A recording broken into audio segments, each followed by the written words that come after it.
Good morning students. आज हम करने जा रहे हैं हिंदी पाठ्य पुस्तक का 7वां लेसन, रक्षा का उपाय।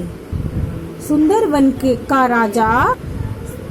राजा सिंहराज कई दिनों से परेशान था।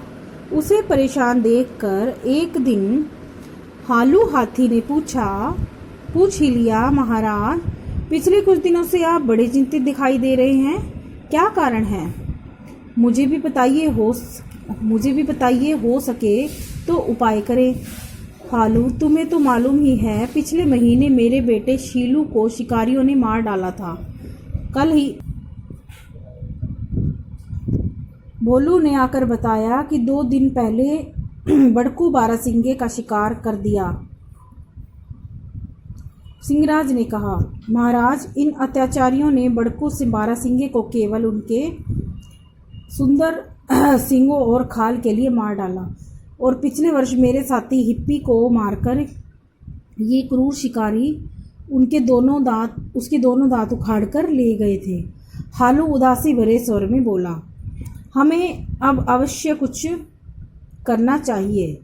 अगर हम इंसानों की जाति इसी प्रकार सहते रहे तो एक दिन ऐसा आएगा कि जंगल की दुनिया बिल्कुल ही उजड़ जाएगी। देखो न, हमारी कई प्रजातियां तो नष्ट ही हो गई हैं। सफ़ेद शेरों की संख्या तो उंगलियों पर गिनने लायक भी नहीं रही। सिंहराज बोले। तभी नीलू बाज उड़ता हुआ आया और सिंहराज को प्रणाम करके वहीं बैठ गया। उसकी ओर देखकर सिंहराज ने कहा, देखो हालू, यह केवल तुम्हारी चिंता का विषय नहीं है। इन निर्दयी शिकारियों ने तो बेचारे पक्षियों पर भी कितना कहर ढा रखा है। यह सुन नीलू बाज बोला, महाराज, आप बिल्कुल सही कह रहे हैं। कई सुंदर सुंदर जंगली पक्षियों को तो नामो निशान ही नहीं रहा। आए दिन ये शिकारी जाल बिछाकर दाना डालकर धोखे से हमें मारने से नहीं चूकते। परसों ही मैंने मनकू मोर को रुआसा होकर कहते सुना कि पिछले दिनों शिकारियों ने गुलेल से उसके प्यारे प्यारे नन्हे चारों बच्चों को मार डाला। उन मासूमों ने क्या बिगाड़ा था उनका? मनकू तो फूट फूट कर रोने लगा था।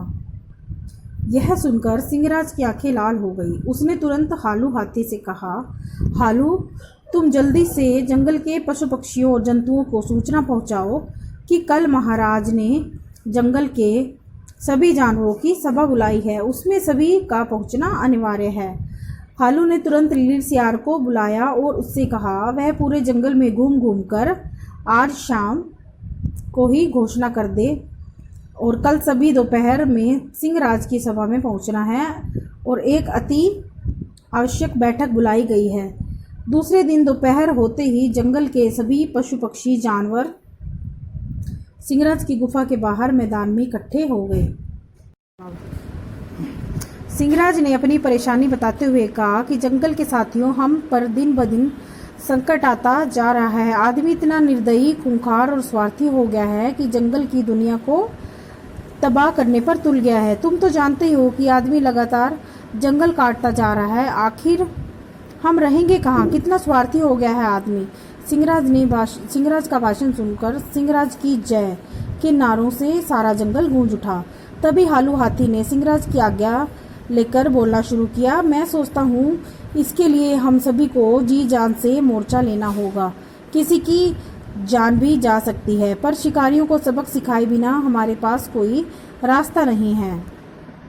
सभी ने एक स्वर में कहा, हम सभी इसके लिए तैयार हैं। सिंहराज, बताएं कि हमें क्या करना है। सिंहराज ने शालू लोमड़ी से कहा, उसके दिमाग में जो भी योजना है वह बताए। शालू कहने लगी, हमें इस काम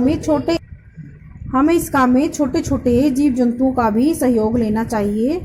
ज्यों ही शिकारी मचान पर आकर बैठ जाएं, त्यों ही चींटे मकोड़े आदि उनके शरीर पर चढ़ जाएं और उनके खुले अंगों पर काटना शुरू कर दें। मधुमक्खियां एक साथ उन पर हमला कर दें, उनके आँख, कान, नाक पर ऐसे डंक मारे कि उनका शरीर पल भर में सूजकर कुप्पा हो जाए। आंखें सूज जाने पर उन्हें कुछ भी नहीं दिखेगा। कोए और बाज उनके सिर पर चोंच मार मार कर उन्हें लहूलुहान कर दें। इसी बीच बाघ, चीते, भालू जो भी इधर उधर छिपकर बैठे हों वे मौका देखकर आ जाएं और उनको खूब डराएं, तभी उन्हें पता चलेगा कि हमला होने से क्या क्या बीतती है। शालू के विचार सुनकर तो सिंहराज खुशी से उछल पड़े। वाह शालू, तुम जैसा बुद्धिमान और कोई नहीं, बस हम यही करेंगे। मधुमक्खियाँ, कोए, बाज, कीड़े मकोड़े सब वहीं मौजूद थे। सिंहराज ने के सामने सभी ने संकल्प किया कि वे सब एक हैं और सभी जानवर खुशी खुशी सभा समाप्त हो गई। एक दिन देखा कि शिकारियों का एक दल जंगल में आया है और मचान बनाने में लग रहा।